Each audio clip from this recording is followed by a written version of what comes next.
Hello everyone, in today's video we're going to go over the books that I've read so far in 2023, so that is some of January, some of February, what I'm currently reading right now, and the books I have on my TBR for the next few months. So let's just get into it.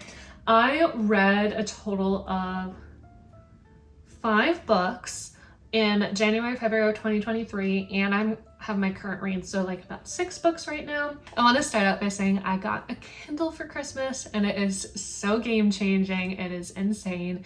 It has been really nice. I always bring my books on the path and on the subway with me when I go to work, and I commute into the city every single day of the work week. So it's been super helpful because sometimes when I'm carrying a heavier book, it is a little harder to hold it and bring it in, and it gets heavy. So this has been game changing. Usually what I'll do is I'll have my book and I'll read it in my house, and then I'll find the ebook through Libby and read it that way on the path. And I also realized I'm missing one more book, so I actually read like 7 books. So let me grab that really quick.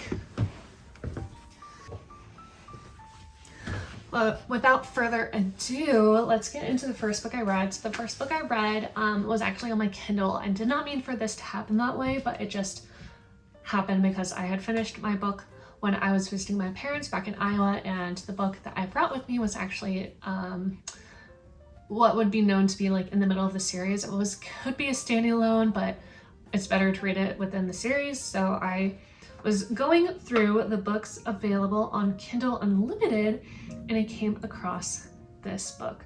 So my first read of 2022, give me a second here, is Anastasia by Sophie Lark.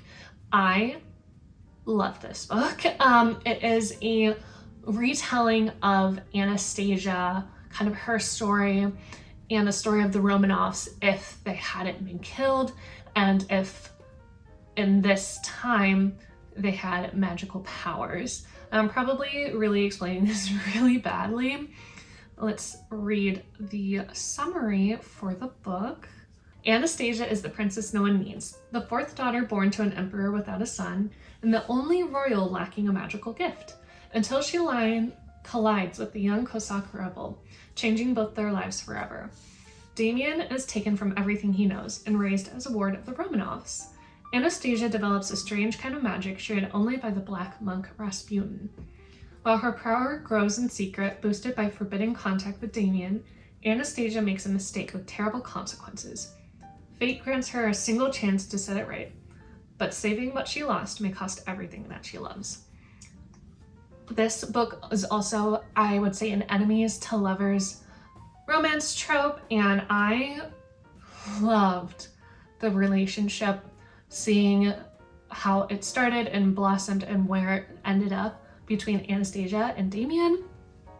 I also will say it gets a little spicy, so if you want some spice, read the book. It also has photos, so be wary of that when you're on public transit. Some of the photos are spicy. So I also really loved that the author actually put a playlist together, and you can listen to it on Spotify, and within the book it tells you what song to listen to kind of go with the theme of what you're reading at the moment. So I ended up giving this book 4.25 stars. On a side note, I do have my book journal here, which is where I write down all my notes for the books that I've read. And the reason for this is I'm ranting and raving about this book. It is really good. It's just, there was one plot twist that happened, and it was pretty gruesome, that kind of just didn't sit with me well. And I think the reason why it didn't sit with me well was because a majority of the book wasn't this gruesome up until that plot twist. So I have a feeling that if the majority of the book until that point had a little bit more gruesome aspects to it, it wouldn't have been as bad. I think it's just that it kind of didn't sit with me well. And then I wanted to read one of my, a few quotes that I really enjoyed from this book. So I have 3 quotes that I wanted to share, and this might get you enticed to read the book. The first one says, "It's impossible not to capture some of the manners, the speech of the people around you. It clings to you like dust, and I'd been deep in the desert. And it kind of like reminded me of how like I've been adapting to my lifestyle here, living in the city. The second quote is, fulfillment is equal to the difficulty of the job. Those who never face something that could break them will never know the satisfaction of finding yourself whole and triumphant on the other side. And the last quote that I loved is, everyone has a single life. You lay it down and it's over. That's why it's the most precious gift, the one you can only give once. So I really hope that really made you want to read it. I seriously believe that everyone should read this book. It is so good. All right, the second book that I read is Turtles All the Way Down by John Green. I do not have this book on me at all. I actually donated it to a little free library that my work does because I didn't like it.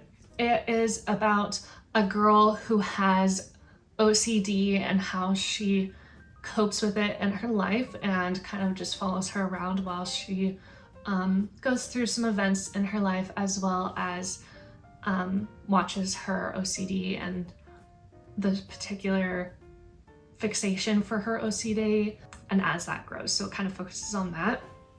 I did think it was a beautiful portrayal of mental illness and how it can manifest in different people. I just don't think that the fixation that was chosen for this particular OCD was sat well with me. I don't know how to say that correctly. I never felt comfortable with the fixation that was chosen for this book. It kind of like made me grossed out, honestly. And I didn't feel like the plot of the book really moved in any direction whatsoever. It felt pretty stagnant. After I finished it, it just was like, I finished another book. But I do have a quote that I did enjoy from this, and I did give it 2.5 stars. So the quote that I liked from this book is, you don't get to be anything else in friendship or in anger or in hope. All you can be in is love.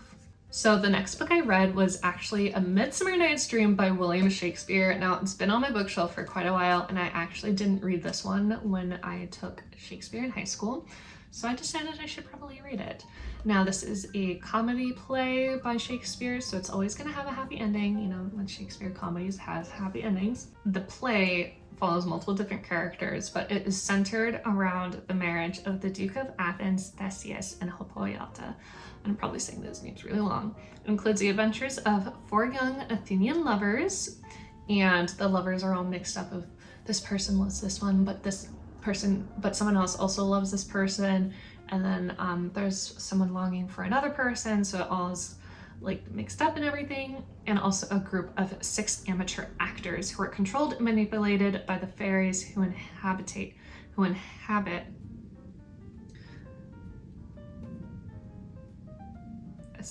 that word does not sit well with me. The forest in which most of the play is set. The play is one of the most popular works of Shakespeare, and I gave this play, pretty sure I gave it a 3.5. Let me verify. Yeah, I gave it a 3.5 out of 5. I thought it, wasn't my favorite Shakespeare play, but it was still fairly good. And I have to say, Act 3, Scene 2 was my favorite because everyone was bickering and being petty and just like kind of going at each other, and it was really, really funny to read everyone's like comments and like pettiness at each other. And then the next 3 books that I read were the Olympus volumes. So I read volumes 1 through 3. Now I know that this is online, that you can read it, but I honestly would rather read the comic books. I like having the physical book or a Kindle in my hand, and I would rather read it as a comic book. I love this. I am waiting very impatiently for the next volumes to come out. I'm pretty sure there's 4 and 5 coming out, so I'm really excited to read those. But I really love them. It basically follows the love story of almost said Orpheus and Eurydice, Hello Hades Town, follows the love story of Persephone and Hades. I love seeing how the characters are portrayed in more of a modern aspect, and I'm really loving watching and reading the relationship between Hades and Persephone bloom and blossom. I am very impatient and waiting for the next ones to come out because that's when they really get more into their relationship. But I did give volumes 1 and 3 a 4.5 out of 5. And then I gave volume 2 a 4 out of 5 purely because I really did not like how Artemis thinks her brother can do anything and get away with it, and that her brother is too good for things that went down, and that she can just break whatever rules she sets in place, but other people can't break the rules. And it's just really frustrating, some of the events that happened. Trigger warning, there is a sexual assault that does happen within volume 2. Again, another reason why I give it 4 stars. So please be careful if you read this book and you might need that trigger warning. So those are all of the books that I've read so far in 2023. Let's get on to the book that I'm currently reading and my future TBR. So the book I am currently reading is A Promised Land by Barack Obama. This is his personal biography on his time growing into politics, being a senator, campaigning for the presidential election, being elected president, and his time as president. So I'll try to read a little bit of the synopsis here. Obama takes readers on a compelling journey from his earliest political aspirations to the pivotal Iowa caucus victory that demonstrated the power of grassroots activism, to the watershed night of November 4th, 2008, where he was elected 44th President of the United States, becoming the first African American to hold the nation's highest office. Reflecting on the presidency, he offers a unique and thoughtful exploration of both the awesome reach and the limits of presidential power, as well as singular insights into the dynamics of U.S. partisan politics and international diplomacy. Obama brings readers inside the Oval Office and the White House Situation Room, into Moscow, Cairo, Beijing, and points beyond. We are privy to his thoughts as he assembles his cabinet, wrestles with the global financial crisis, takes the measure of Vladimir Putin, overcomes seemingly insurmountable odds to secure passage of the Affordable Care Act, clashes with generals about U.S. strategy in Afghanistan, tackles Wall Street reform, responds to the devastating Deepwater Horizon blowout, and authorizes Operation Neptune Spear, which leads to the death of Osama bin Laden. So, I already know I'm going to give it a 4 out of 5. I really, really love how it's kind of like a narrative biography and not like a facts biography, as those are harder to read. But the reason why I'm giving it a 4 out of 5 is because it is getting really deep into politics and like foreign relations, and like it's very wordy, and it's just a little bit beyond my depth of knowledge, so it kind of just like floats over my head a little bit of what I'm reading. Some things just need to be dumbed down for me, and like the depth of which he goes into every little thing is amazing. I get a little lost, I'm not gonna lie. So I'm gonna give it 4 out of 5 stars, but I have like 200 pages left. So that is the book I'm currently reading. And then I do have a pretty hefty TBR. This is everything on it. And just to throw things around a little bit and get like a really different vibe, I'm also wanting to read more lovey-dovey books and romance because it is coming upon Valentine's Day. So the first book I have here is What Happened to Goodbye by Sarah Dessen, and I'm just going to read the summaries. I'm not going to go really much into it. These are all books that have been on my shelf that I want to finish before I buy more books. So, a new day, a new place, a new life. In the past few years, McLean has pretended to be so many different people that she hardly remembers who she really is anymore. The adorable guy I can't talk today. The adorable guy next door might be able to help her figure it out, but is she ready for it? I do have a little bit of a backstory on this one. I watched Pride and Prejudice for the first time 2 weeks ago last Friday. I have watched that movie, the 2005 version, almost every single day since, and I'm obsessed with the love story, and I figured out that the kind of romance that I want is Regency era romance because I love Pride and Prejudice, I love Bridgerton. There's so many other ones that I love, but I can't remember off the top of my head. So I decided to buy the complete Jane Austen set with all of her other books. So mostly because I really wanted to read Pride and Prejudice. So we have Pride and Prejudice. I'm gonna read it next, but I will read the back of it. One of Jane Austen's most iconic works, Pride and Prejudice chronicles the lives of the Bennet sisters in Regency England. Jane, Elizabeth, Mary, Katherine, and Lydia. The clock is ticking, and Jane and Elizabeth must find suitable husbands soon. Their mother is constantly fretting and scheming about how to find them rich husbands, while their witty and aloof but doting father does not seem as motivated to have them married away. With the arrival of Mr. Bingley and his wealthy friend, Mr. Darcy, both single and quite suitable, Mrs. Bennet sets out to bend destiny in their favor. Pride and Prejudice, which Austen considered her own darling child, is a truly delightful and timeless book, and I'm so excited to read it. And the set that I got is so beautiful. They have all of these sides, and then the fronts all look like this. I'm so excited. Next up, we have Mosquitoland by David Arnold. Her parents split up. Her dad remarried and dragged her to Mississippi, and she finds out her mom is sick back in Ohio. So Mim picks up her life and catches a Greyhound bus to Cleveland. The journey takes some unexpected and hilarious turns as Mim encounters a couple of very eccentric traveling companions from all over the map. And what begins as a simple road trip turns out to be exactly what Mim needs to confront her own fears and to find for herself what it truly means to be okay. Next is Greenwich Park by Katherine Faulkner. It's a mystery novel. All right. Helen's idyllic life, handsome architect husband, gorgeous Victorian house, and cherished baby on the way after years of trying, begins to change the day she attends her first prenatal class and meets Rachel, an unpredictable single mother-to-be. Rachel doesn't seem very maternal. She smokes, drinks, and professes little interest in parenthood. Still, Helen is drawn to her. Maybe Rachel just needs a friend, and to be honest, Helen's a little bit lonely herself. At least Rachel is fun to be with. She makes Helen laugh, invites her confidences, and distracts her from her fears. But Rachel's increasingly erratic behavior is unsettling, and Helen's not the only one who's noticed. Her friends and family begin to suspect that her strange new friend may be linked to their shared history in unexpected ways. When Rachel threatens to expose a past crime that could destroy all of their lives, it becomes clear that there are more than a few secrets lying beneath the broadleaf trees and warm lamplight of Greenwich Park. Two more books here on my TBR. Next up is Followers by Megan Angelo.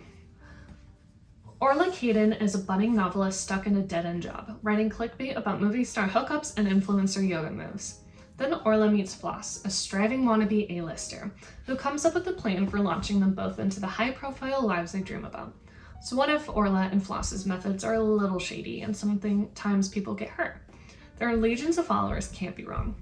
35 years later, in a closed California village where government-appointed celebrities live every moment of the day on camera, a woman named Marlo discovers a shattering secret about her past. Despite her massive popularity, 12 million loyal followers, Marlo dreams of fleeing the corporate sponsors who would do anything to keep her on screen. When she learns that her whole family history is based on a lie, Marlo finally summons the courage to run in search of the truth, no matter the risks.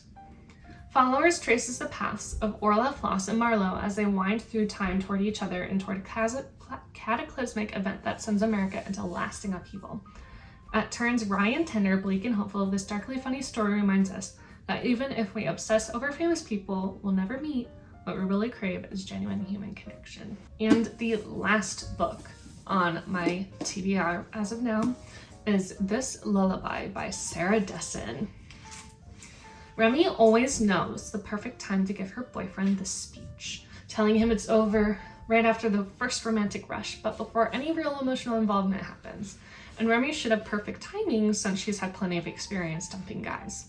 Not to mention what she's learned from watching her own mother, who's been married 4 times and is heading for wedding number 5. So then what is it about Dexter that makes it so hard for Remy to follow her own rules? He's everything she hates. Messy, disorganized, impulsive, and worst of all, a musician like her father. the father Remy never knew. The one who wrote a famous song for her but disappeared from her life. Remy has never had trouble getting out while the getting is good. But there's just something about Dexter. Could it be that Remy is finally finding out what all those love songs are about? That was everything that I've read, what I'm reading, and what I will read next up on my TBR. So if you enjoyed this video, make sure to give it a thumbs up, comment down below your most recent read, what you're reading right now, and your next read, and subscribe to my channel if you want to see more videos like this or vlogs, and I'll see y'all in my next one. Bye. 1, 2, 3, funky. My darling, I love you, I love you, I love you, I love you, I love you.